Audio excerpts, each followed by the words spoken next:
Hey Gemini, and welcome to your November 2023 reading. So this is for Sun or Rising Gemini sign. So that's, I gotta concentrate on keeping my cards in my hands. They're just wanting to fly out all over the place.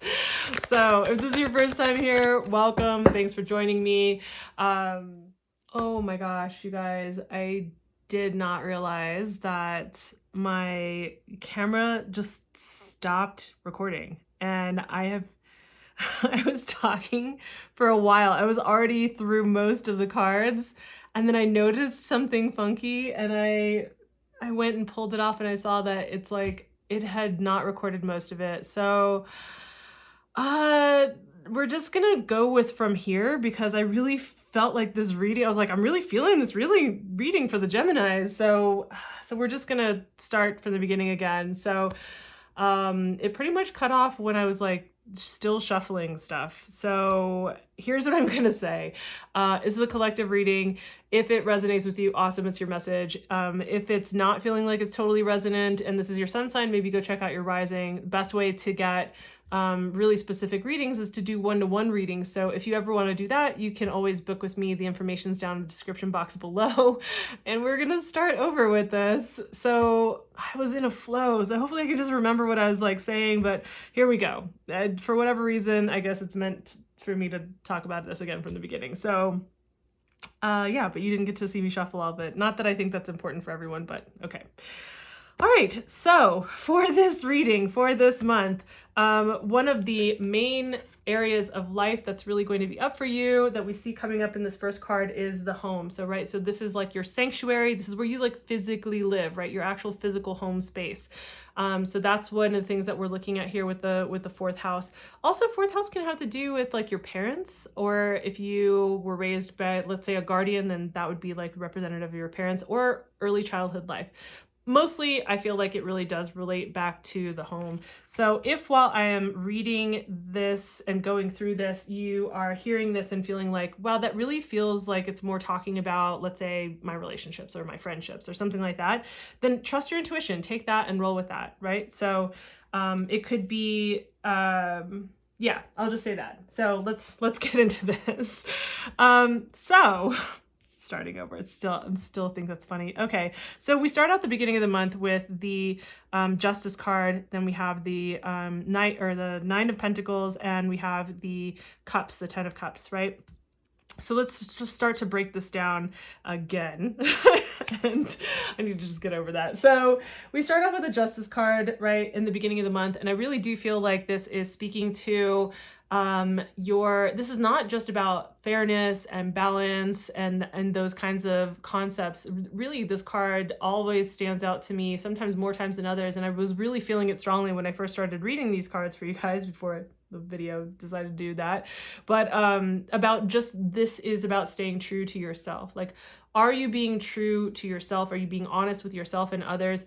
Are you also doing this in a way that is fair and equal and balanced? And maybe even we could go as far as saying harmonious, because of the Libra scales that are in this card. So, you know, I definitely feel like this it felt very strongly when I was first talking about it and seeing it the first time around when I was recording this, that this really had to do with this stepping into, it feels very strong, especially this particular depiction of this card, this particular artist, how they drew this. It does feel like this very strong place. And so yeah, staying true to yourself, being like speaking what's so for you, and doing it in a way that I think would be diplomatic, and also that is yeah, like I said, fair and balanced. And then we come into the middle of the month and we have the Nine of Pentacles. I really love the Nine of Pentacles as a card overall. It's one of my favorite cards in the deck, because this is like really feeling yourself in a way where you are owning your value and your worth. It's like, you know, sometimes it can be about like, you really feel like you're getting your shit together, or like you've got it together, but also about stepping into and recognizing your value, your worth, what you bring to the table, all of these kinds of qualities. Like, and also I feel like I was feeling the first time when I was kind of reading these around too, is like, I'm getting the sense that this has also to do with examining your values and seeing whether your values are aligned and whether they're really coming together in this way. It almost feels like for some of you, you're either in this mode and really feeling yourself by this point in the month, or that you're being asked almost to like step into this part of yourself and to examine these things. And then we come into the end of the month and we have the 10 of Cups, right? And the 10 of Cups is definitely, it's like the dream, like whatever that is for you, whatever you feel like would be your most blissful dream, like kind of life that you would want to create for yourself, right? At the time when these were drawn and created, the original like artwork, it's like, it was very much for a lot of people, it was like, oh, I want to have my partner and have a couple kids and own some land.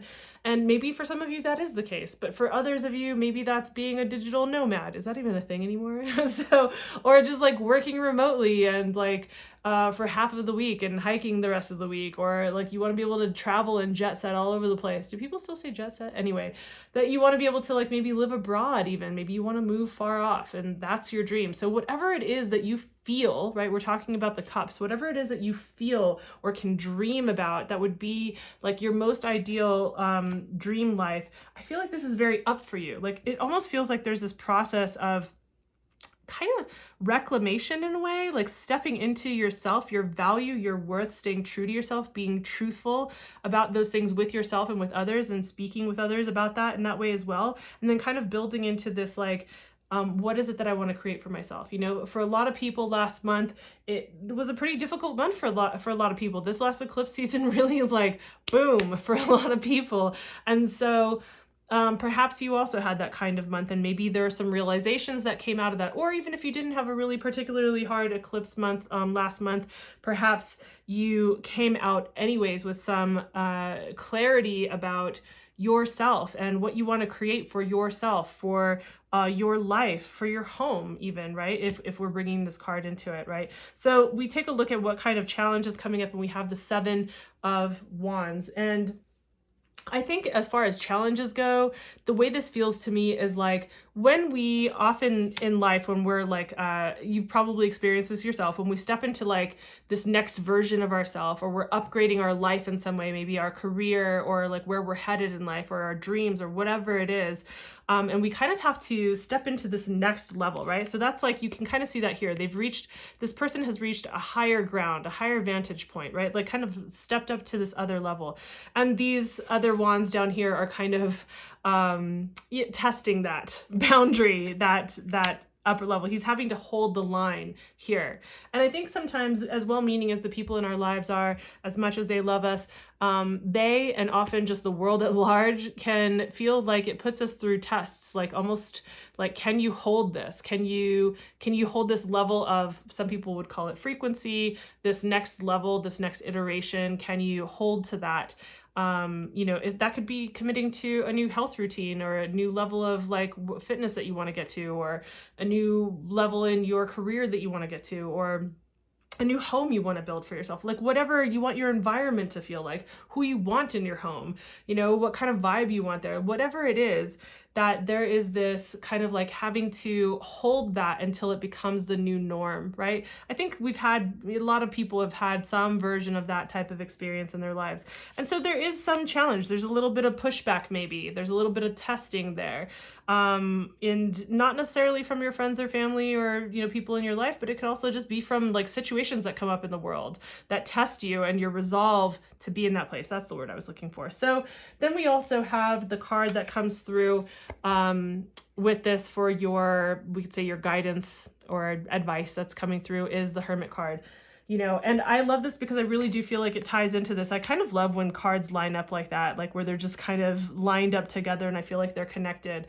The Hermit card, really, I believe that this is about going inward and asking ourselves the big questions, the big picture questions, right?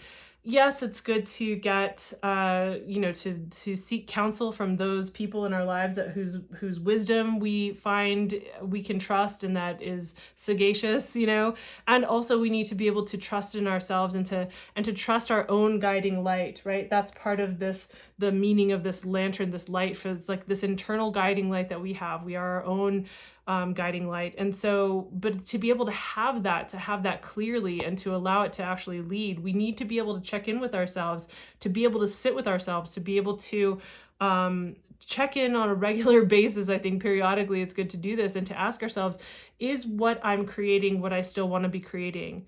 Is where I'm headed in life still, or am I just like on this track that I set and I'm just moving along that trajectory? And is this even still aligned with me anymore? You know, how do I want my days to feel? How do I want my life to feel? How do I want my partnerships to feel? How do I want my friendships to feel? Like, how do I want my home to feel? Like, what is the life that I'm building, right? What is meaningful to me now and what is outdated?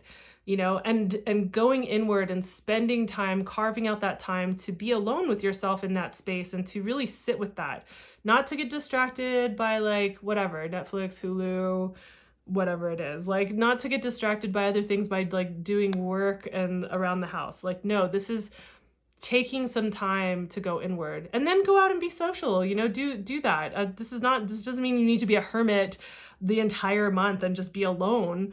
You know, maybe for some of you that feels right, but like that may not feel right for every single person out there, right? So, but it's just about carving out that meaningful time to ask these questions. So I hope that this feels helpful. I hope it's been insightful in some way. Sorry about the choppiness of it because I was like, I don't want to draw cards all over again. I was like, I was really feeling this for you guys. So I hope that it felt insightful. If it did, please give the video a like. It really does help me as I'm building the channel. And also, if you haven't subscribed, why not do that? And hit the notification bell so you don't miss any of these videos on the horizon. I have some new stuff planned for after the holidays. This video is coming out a couple days into the month. Last month, I really did get slammed at the end of the month. So it's just more than I expected and it just set me behind a little bit. So thanks for your patience and thanks for being here and I'll see you in the next video. Bye.